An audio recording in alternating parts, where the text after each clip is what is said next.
About 10 years ago, I was recently divorced and living in a one-bedroom apartment. The place was clean and the rent was decent. One of those places that had a doorman. I felt safe there. I was alone and loving it, focused on my career and not my clingy ex-husband. Things were finally looking up for me. At the time, I was working pretty late at the office and would often stumble into my apartment sleep deprived in the early hours of the morning and wake up by 6:30, 7ish to start the day. I started noticing that in the morning my door would be unlocked sometimes.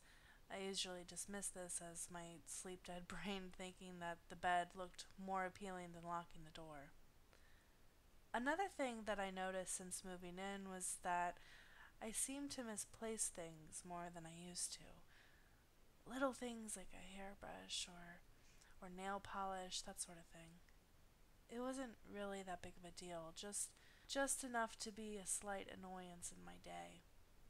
The longer I lived there, the more frequently I seemed to forget to lock the door.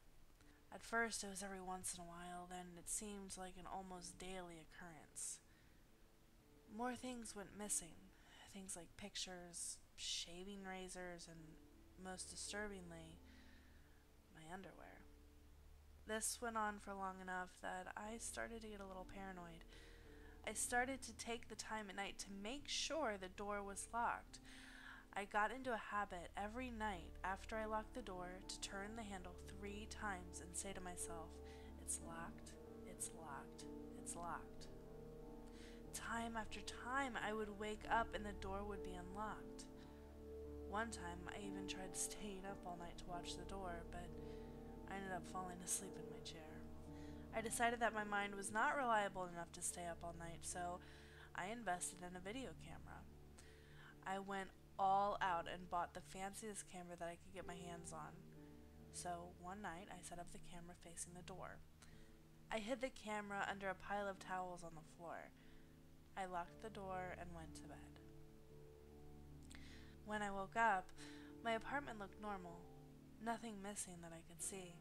I decided to check the tape. I fast forward through hours of footage not seeing anything. I was just about to give up when I noticed the handle of the door jitter. Then it slowly crept open. A figure slid through the half-open door and walked towards the camera.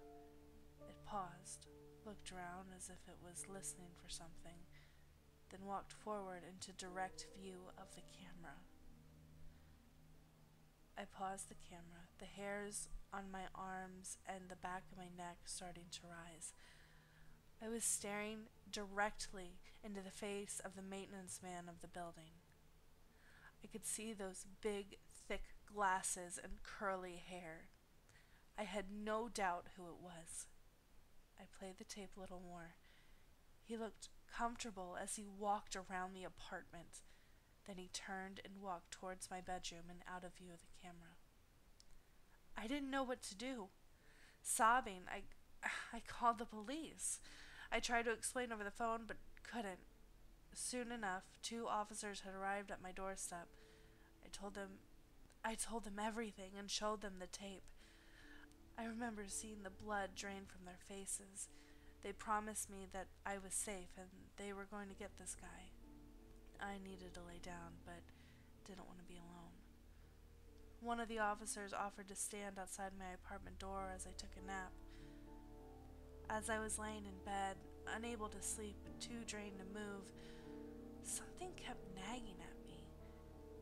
I lay there for a few minutes, tossing and turning, unable to get comfortable or rest. My mind was racing. Then realization slowly washed over me and chilled me to the bone. We watched the tape and saw the man enter my home, but we never saw him leave. I froze, then started shaking. I needed to get to the front door. I sat up and looked around the room. I couldn't see anyone. I swung my legs over the side of the bed cautiously. My feet hit the cold wood floor, and I felt warm breath on my ankles. I raced out of my apartment as fast as I could into the safety of the police officer.